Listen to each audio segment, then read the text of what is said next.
nada. Nós vamos agora fazer o seguinte, vamos chamar ela, que nos encanta, que nos motiva a ficar lutando cada dia mais pelo Brasil melhor. Ela já tem quase 80 e está firme e forte. Vamos receber o comentário de Jussara Galto. Bom dia, Jussara. Bom dia, Dilson. Bom dia, Gabriel. Bom dia, boa tarde, boa noite. Para você que está me ouvindo agora, ou de tarde, ou à noite, ou na madrugada, sei lá. Só espero que vocês sempre sejam afins, tá? E nos perdoar pelos nossos pequenos erros, às vezes grandes, mas que a nossa intenção é sempre a melhor. Nós fazemos o nosso programa, nós damos nesse programa o melhor que nós temos. E nós só passamos aquilo que nós sentimos. Nós só deixamos o nosso coração falar.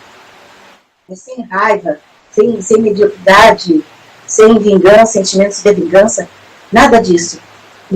A gente vem fazendo esse trabalho há mais de 2 anos.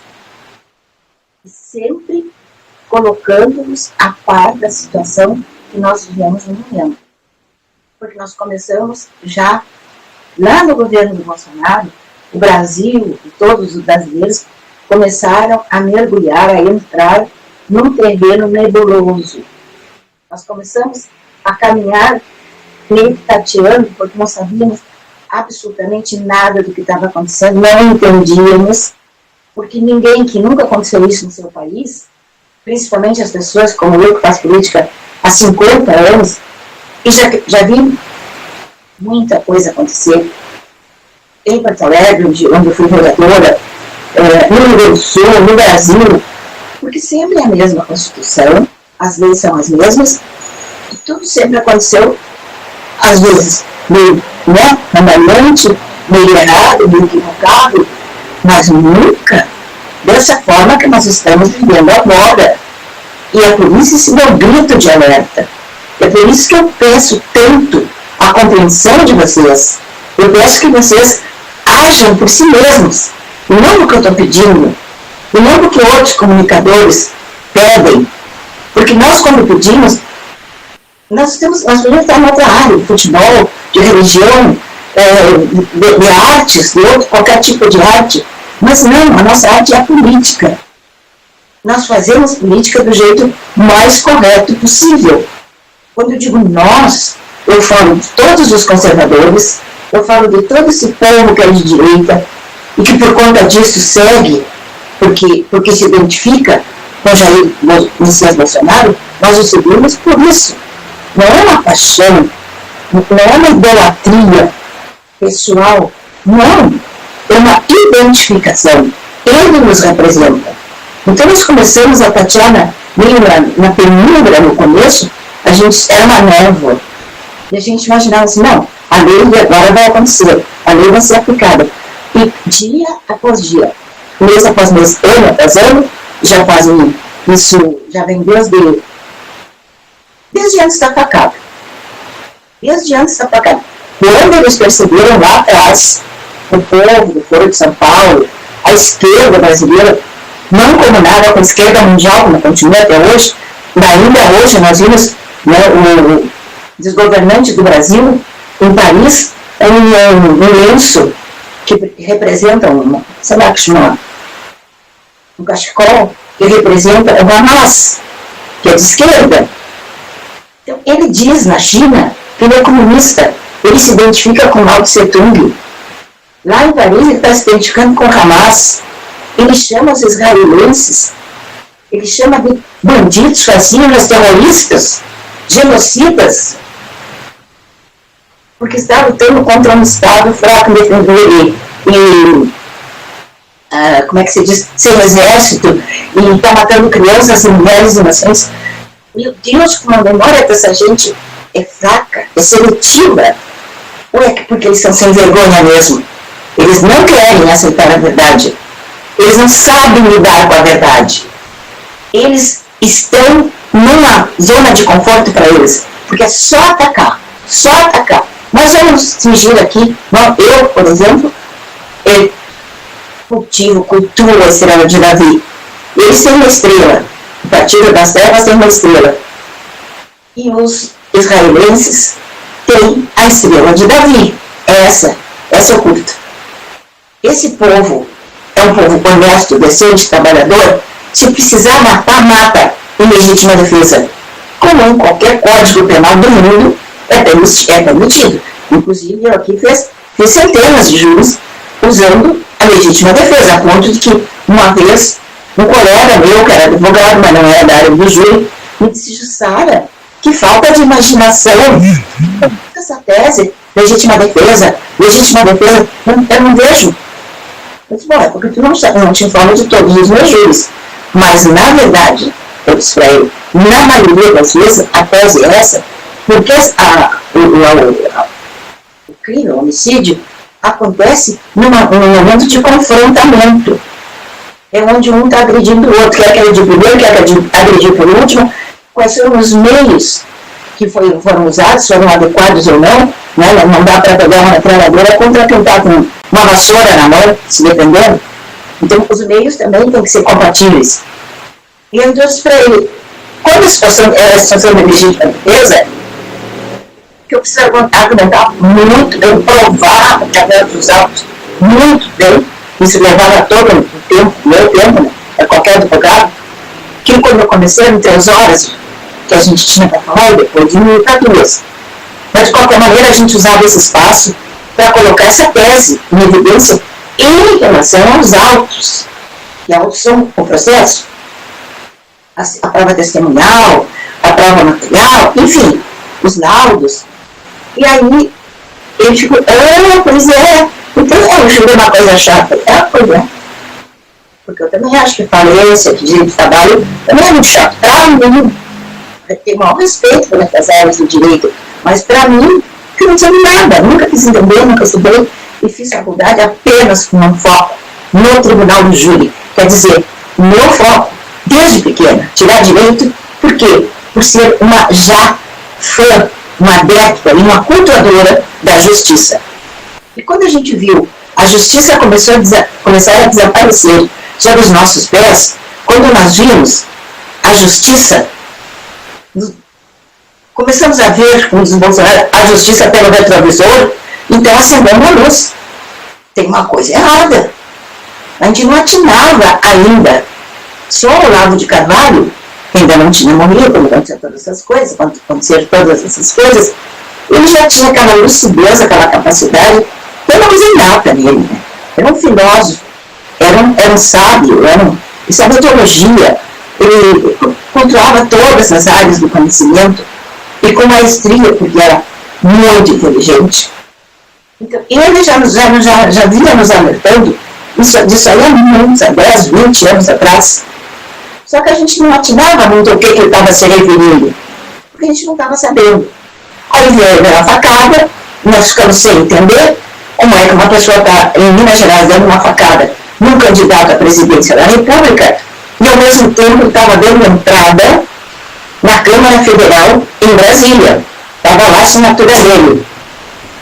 Depois que foi investigado bem, quer dizer, pelas pessoas, né? Porque a polícia não enfatizou isso aí. Aliás, o inquérito todo é um mistério, né? Um mistério. Ele foi condenado para ir lá para um lugar melhorzinho que tem, porque não está dentro de um presídio, está lá, mas também não é um hospício em se tratando dele, mas deveria ser, porque aí ele já tinha confessado o crime, já tinha confessado os mandantes do crime, mesmo com medo de morrer por conta disso. É que só quem já conviveu, entrou lá no manicômio judiciário, para saber que ninguém duração lá, mais de 3 meses, 6 meses no máximo. Ou já é perturbado e vai só acrescentar, ou não é perturbado e fica. Eu não sei qual é o caso do Adélio Bispo. Eu só sei que a gente ficou sem entender. Eu estou levando a história lá atrás para vocês verem de onde se fazia, de onde nasceu essa construção de defesa hoje da família, da liberdade, dos nossos direitos, da nossa bandeira, todos os direitos fundamentais que estão contidos numa Constituição, foi rasgada por eles, as nossas canteiras nas nossas casas. Eu tenho uma Constituição em casa, sempre tive, aliás, qualquer lugar, todos os advogados têm, sempre. Então aí se descobriu que ele tinha estado no gabinete do PSOL, daquele deputado que depois, você sabe que não foi por isso, né, mas ele justificou que tinha medo do Bolsonaro, por isso largou o mandato, largou tudo e foi embora para os Estados Unidos, eu acho. Lá é onde vinham todas as críticas, né? Lá para o mundo capitalista.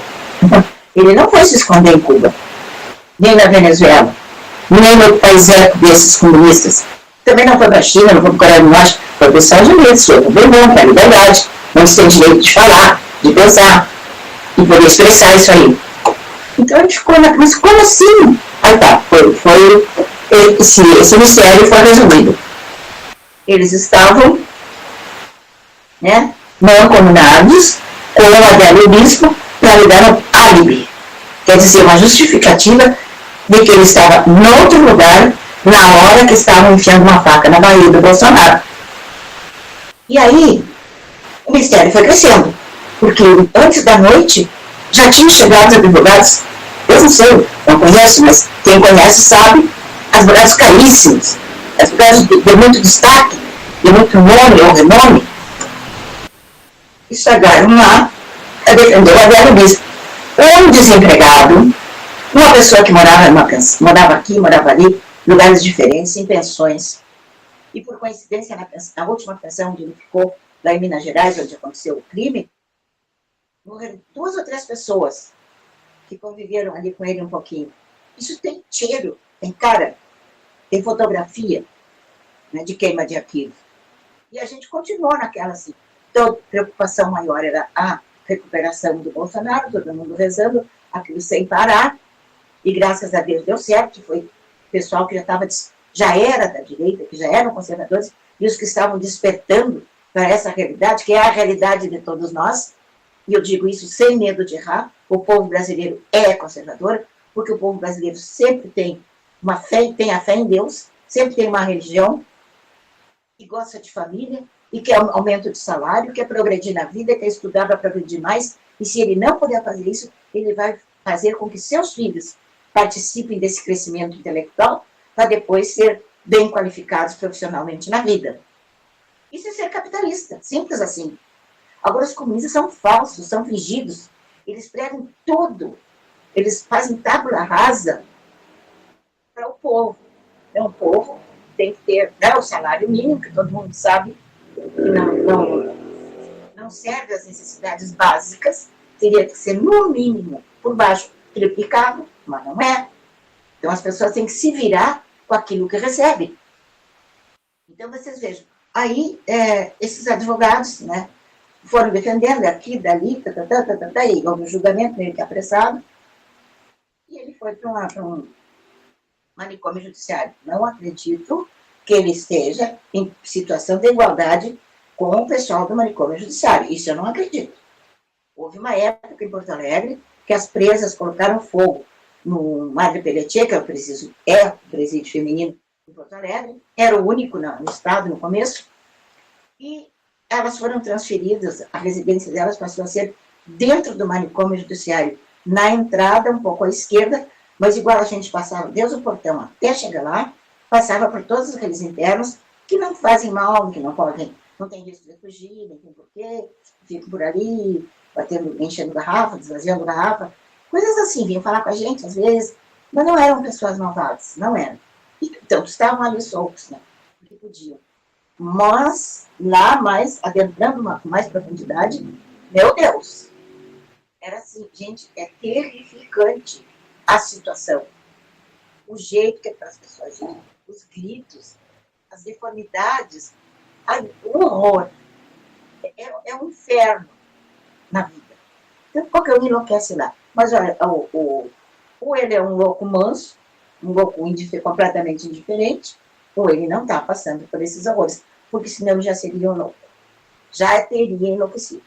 E eu digo isso com experiência de 50 anos lidando com homicídio. Em todas essas áreas. Com todos esse tipo de criminoso, para que vocês entendam melhor a palavra. Então, aí veio a eleição. Quando a facada foi uma tentativa de deter o Bolsonaro. de ter aquela caminhada que cada vez se via que era maior e melhor, porque o povo já tinha até, não sei nem aonde que apareceu esse apelido, né? Esse chamado lindo, maravilhoso de mito, que é um mito. Nunca houve na política brasileira uma pessoa com tanta admiração, com tanto carisma pessoal, para atrair tanto povo. Eu me lembro que naquela eleição de 2020, 18 para a eleição, houve um momento assim da campanha que Bolsonaro não sei onde estava, mas os filhos dele, o Eduardo e o outro, parece o Carlos, estavam na periferia de uma cidade, estavam chegando para fazer a recepção, para organizar a recepção do pai, Jair Messias Bolsonaro. E eles foram tratados assim pela população que veio aquela avalanche de povo, a gente só via pela internet, né? Porque a televisão já não mostrava isso. Aquela avalanche, aquela coisa toda, e aquele povo gritando para os dois filhos do Bolsonaro. Imagina que nenhum deles era conhecido como é hoje. O Carlos é mais recatado, é mais quieto, né? Mas o Eduardo sempre gostou de falar, tem o mesmo carisma e o mesmo brilho do pai, está lá nos defendendo. Agora faço aqui um parênteses, porque me ocorreu o assunto. E lá, eu estou falando ainda lá em 2019. Mas voltando aqui a esse assunto do Eduardo Bolsonaro, está sendo crucificado. Tem um indivíduo, deputado federal, ladrão, corrupto, condenado, que se chama o Lindinho da planilha da Odebrecht. Vou dizer assim, porque é assim que ele é conhecido pela mídia. O Lindinho roubou, foi destituído do cargo, foi processado, foi condenado, estava cumprindo pena e pá! De repente, acabaram com a lei da ficha limpa, então qualquer podre corrupto, sem vergonha, podia concorrer.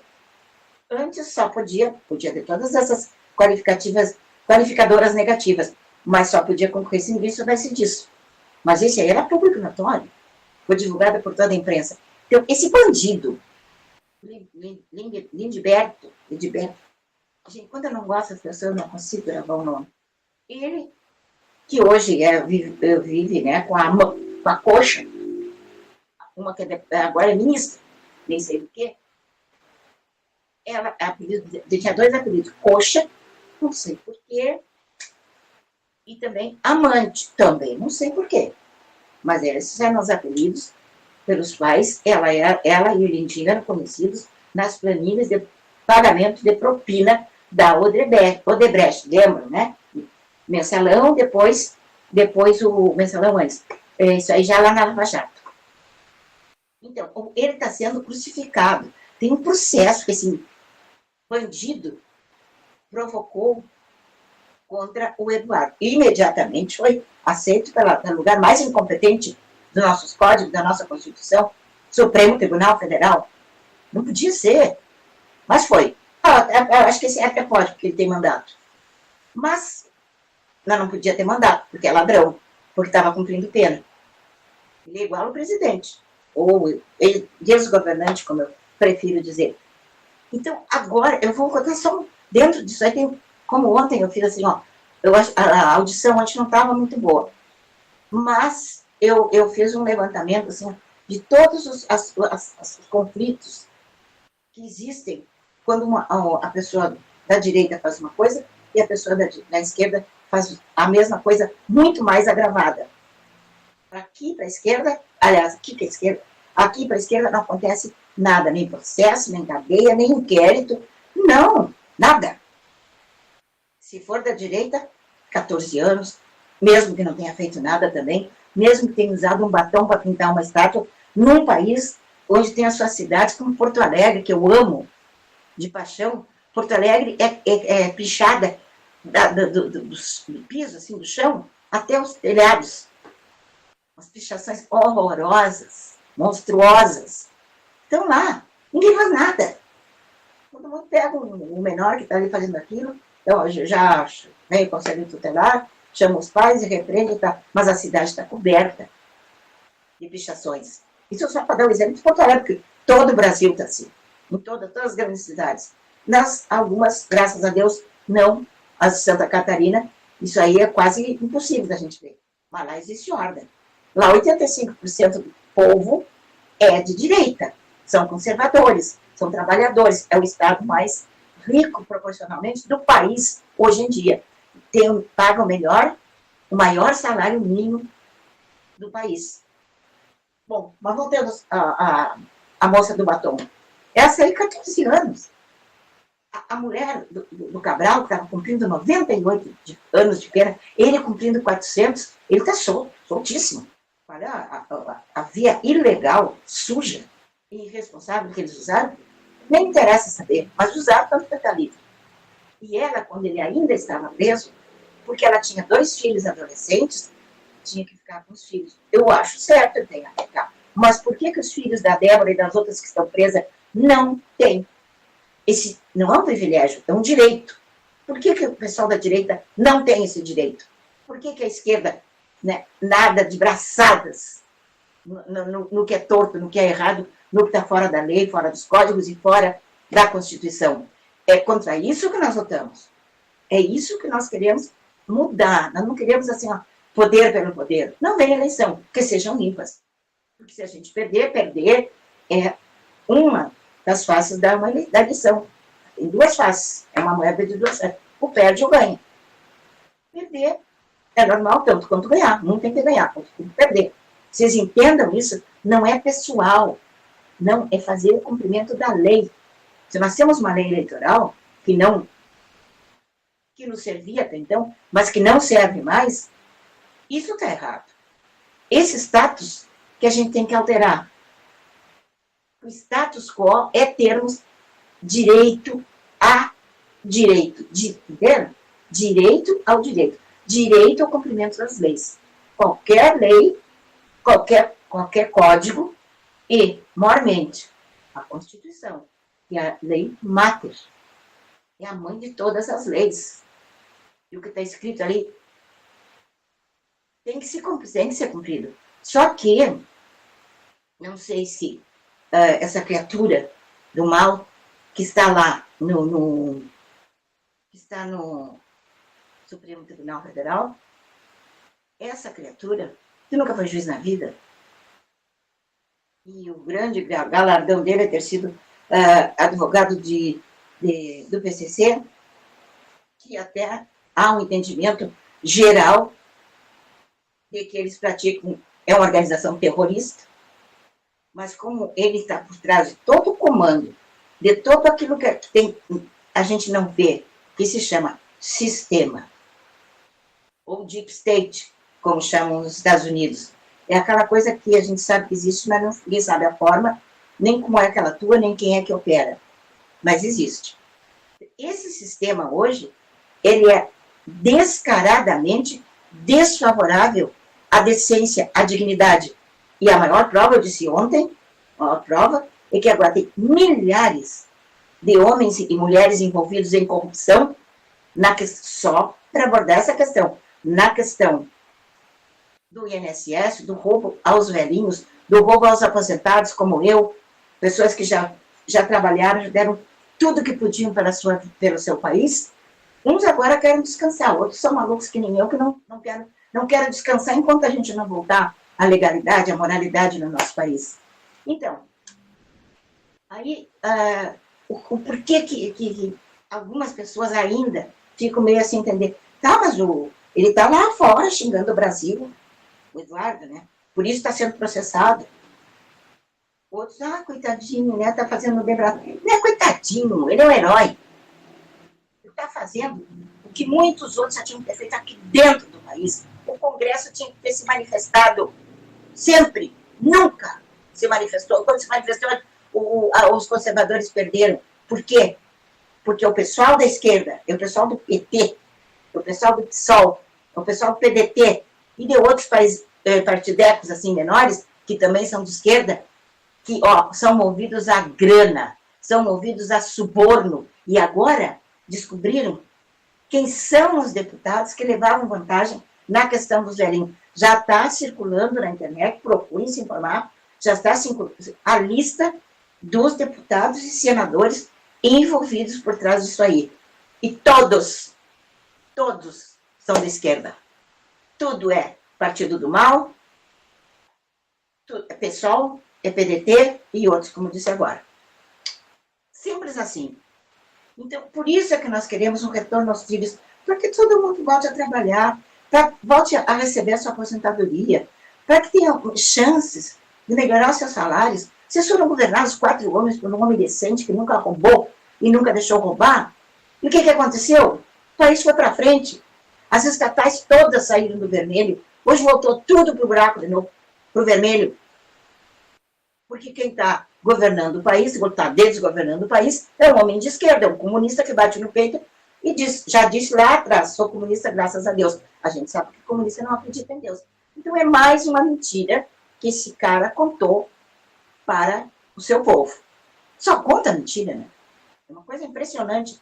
E quando eles não têm uma mentira, que eles possam virar para o nosso lado, a mentira tem a partir de nós, o que eles fazem? Eles inventam.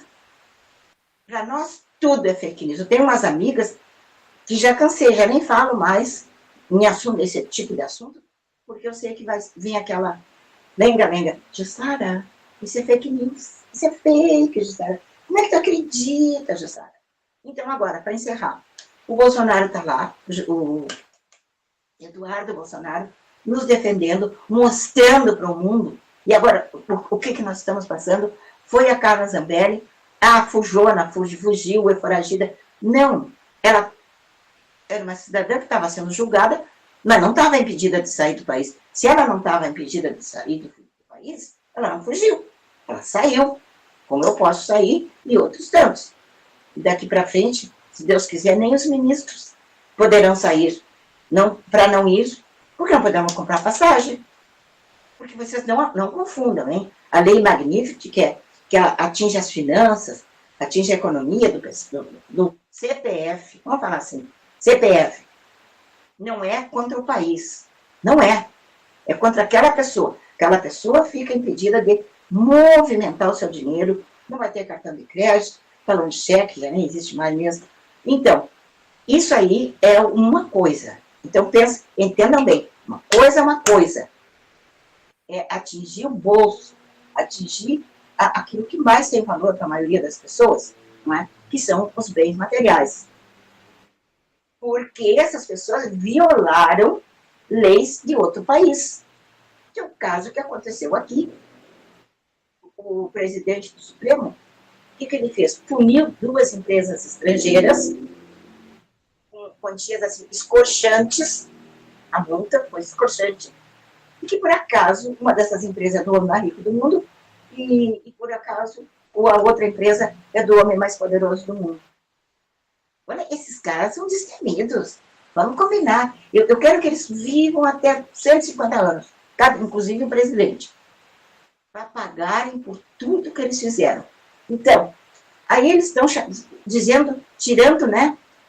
Lá, não sei, não sei de onde que eles tiram tanto lixo, tanta imundície para jogar em cima do Eduardo agora. Entretanto, nessa mesma internet que eu viajo, que vocês também, e eu não vi até agora ninguém falar nisso, eu vi uma comitiva de deputados do PT, lá nos Estados Unidos, na frente, lá, acho que do Capitólio, não sei, eles dizendo, até foi uma mulher que falou, uma horrorosa, que eu vejo de vez em quando na internet, dizendo que estão lá para quê? Para pedir ajuda dos americanos, aí claro que é para o pessoal, para os democratas, né? Porque os republicanos não são. Os republicanos são os de Trump, então, são defensores dos conservadores e da direita.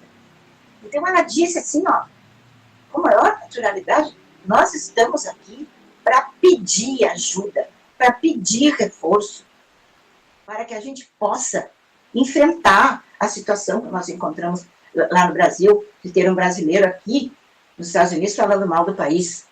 Nós queremos viajar pelo mundo. Eles adoram viajar. Adoram. Nós queremos viajar pelo mundo para pedir apoio. Claro, tem esquerda no mundo inteiro, eles não têm muito lugar para visitar. Aí, enquanto isso, ó, eles querem visitar esses países para nos puxar para o buraco. O Eduardo está lá e e tá a doutora Ludmilla, tá o Figueiredo, o Santos. Meu Deus, tem dezenas lá fora, trabalhando para botar o nosso país no caminho do progresso, no caminho da liberdade, no caminho de, se eu quiser votar em um podre da esquerda, eu posso votar. Se eu quiser votar num maluco da direita, eu posso votar. Eu quero que o meu voto, que ele apareça e que saibam, aquelas pessoas que votaram ali, 50, 10, 100, 120 em cada urna, que essas pessoas terão o seu voto verdadeiro, não terão mácula nenhuma, não terá nenhuma uma hipótese de que algumas máquinas sejam mexidas, que máquinas que são as urnas. Então, vocês vejam bem, enquanto eles estão demonizando o Eduardo, os mesmos deputados estão lá pedindo a mesma coisa pro lado deles. Gente, é muita incoerência, chega a ser indecente isso aí. Chega a ser uma coisa absurda. Então, eles estão criticando o Eduardo porque está lá fazendo isso. Aí, mas o Eduardo está sozinho. Aí vão lá uma camarilha de 10, 15, eu não sei, era um monte de gente. Não sei se todos eram deputados e todos estavam a serviço de salvar a esquerda brasileira, isso eu não sei. Mas ela disse, nós estamos aqui, na frente do parlamento. Nós vamos a todos os países do mundo para dizer, para denunciar a direita do Brasil e blá, blá, blá, blá. Para eles não é crime. Cadê o Liberto, o Lindinho Farias aí? Por quê? Por que ele não dá? Pô, vem para casa. Estou aqui tentando processar o cara que está lá. Vem para casa. Não. Eles podem tudo. Eles podem fazer o que quiserem. Isso aí é um assunto que não tem fim. Como eu disse ontem, o que a gente começa a puxar os exemplos e eles saem às centenas e aos milhões, aos milhares. Não é o que a gente gosta de ficar falando mal. Não. A gente só quer mostrar o que está errado para fazer uma reversão, se vocês quiserem, se vocês permitirem, se vocês deixarem esse arzinho prazer, não tem nada com isso. Não gosta de política, não gosta de política, mas paga imposto. Então, imposto, trouxa. O imposto que sustenta as viagens deles, o imposto que está sustentando agora a maior gastadora do Brasil, em Paris, de novo, assistindo um desfile de moda privê, só para ela e para a rival dela, né? Eu não sei mais se a dona Macron, sei lá, né? LGBTQ, RSC, não sei onde é que ela se enquadra. Só que uma denúncia mundial já, né? Todo mundo sabe que ela é um homem. Quer me processar, processo. Eu só falo pelo que eu vejo, que eu assisto na internet. Que jornal hoje não presta mais. Imprensa aberta, toda corrompida, toda mentirosa. Só diz o que convém. Antes, eles, lá na época da Lava Jato, eles ocultavam os podres do Lula na vitrine. Agora, não. O mesmo cara que falou horrores do Lula lá no passado, de ladrão, corrupto, blá, blá, blá, blá, até perguntou na Rosa, a gente vê que ele estava condenando, como a gente também estava. Agora ele disse lá, né, no bate-boca, lá no debate, ele disse, o senhor está inocentado, presidente. Mentira! Ele mesmo chamou outro corrupto há uns 3, 4 anos atrás e agora vem dizer que o senhor foi inocentado. O que é isso, minha gente? Eu adoro vocês. Eu quero um dia chegar aqui e comentar com vocês as coisas boas que estão acontecendo, como o nosso país está crescendo, está se multiplicando, como as pessoas voltaram a trabalhar, voltaram a ter gosto pela vida, pararam de caminhar no escuro. Eu chegarei, se Deus quiser, que Deus me dê saúde e condições de chegar aqui e ter esse papo com vocês. Por enquanto, é só um chamamento a um combate. Levante-se, levanta a bunda da cadeira e vamos se ligar. Em queijo, Sara? Não sei. Está tudo aí na internet. Escolhe o que tu quiser. Tem a esquerda. Tem a esquerda. E tem a direita. Vocês vejam onde é que você se enquadra e vamos defender. Quem é que aceita Deus? Quem é que ama e acredita em Deus? Quem é que gosta da família? Quem é que quer progredir na vida? Isso tudo é direito. Sem roubar, hein? Sem roubar. Já roubei a atenção de vocês por hoje, por muito tempo. Então, até amanhã. Não. Até segunda, se Deus quiser. Amo vocês. Sempre um brilhante comentário de Jussara Galto, diretamente de Imbés, Rio Grande do Sul, para todo o Brasil, através da aba RTV. Muito obrigado pela sua audiência que nos acompanhou nesta semana. Nós voltamos segunda-feira com mais um programa Litoral ao meio-dia, aqui pela aba RTV e as demais emissoras que estão com a gente.